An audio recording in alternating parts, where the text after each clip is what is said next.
By the time I started writing this book, we'd been at war with Iraq for nearly 20 years. And during the course of that war, the Iraqi people had been rendered invisible, really. And so the reason I wrote this book was to try and bring alive a different Iraq and to put a human face on that conflict, but also to try and convey something of what is beautiful and unique about the country and about Iraqi culture. Iraq has the most extraordinary history. Ancient Mesopotamia was where writing was invented. It was the world's first urban culture.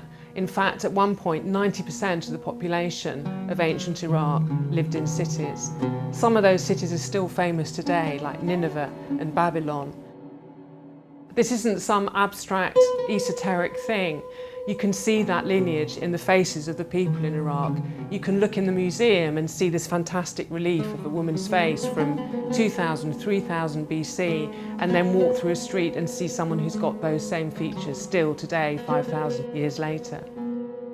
There's an Assyrian frieze from 2,500 years ago that shows a scene of women making flatbread. And when I was in Baghdad filming in 1993, I filmed someone who made bread in exactly that same way. So that history it's a living thing. And of course, there was a second time when Iraq came to prominence in the world, and that was during the Islamic Caliphate, when Baghdad was this city of extraordinary culture and learning. Both ancient Babylon and medieval Baghdad were great merchant cities, so Iraq was always at a cultural crossroads. And the consequence of that is that it had a very multicultural population. Obviously there were Arabs, there were Kurds, there were people of Iranian descent, Turkomans, Armenians, Assyrians, and in fact a third of the population of Baghdad was Jewish until the 1950s. So it was this incredibly complex, multicultural mosaic, and of course a lot of that has been destroyed in the last 60 years. The earliest part of the book, which is set in the 1950s, was the hardest to research, and for that I really had to read a lot.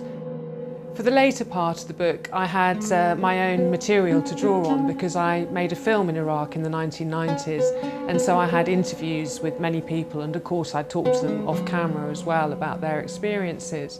So for example, the account of what it was like to be in Baghdad in the 1991 Gulf War, that was directly drawn from interviews that I'd done myself. For the part of the book that's set actually in the army during the Gulf War, I was very fortunate in that I was able to talk to someone, a senior Allied commander who'd been involved in the invasion. He, for example, had interviewed and debriefed surrendering Iraqi officers, so I was able from him and from their accounts to get a real flavour of what that experience had been like. So part of my intention in writing this book was to put a human face on this conflict that we've had with Iraq and to convey what's unique and beautiful about that culture to the English-speaking world. But aside from that, it's also really a kind of everyman's fable. You know, it's about universal human things. It's about love, it's about war, it's about exile, it's about the loss of innocence, and it's about longing.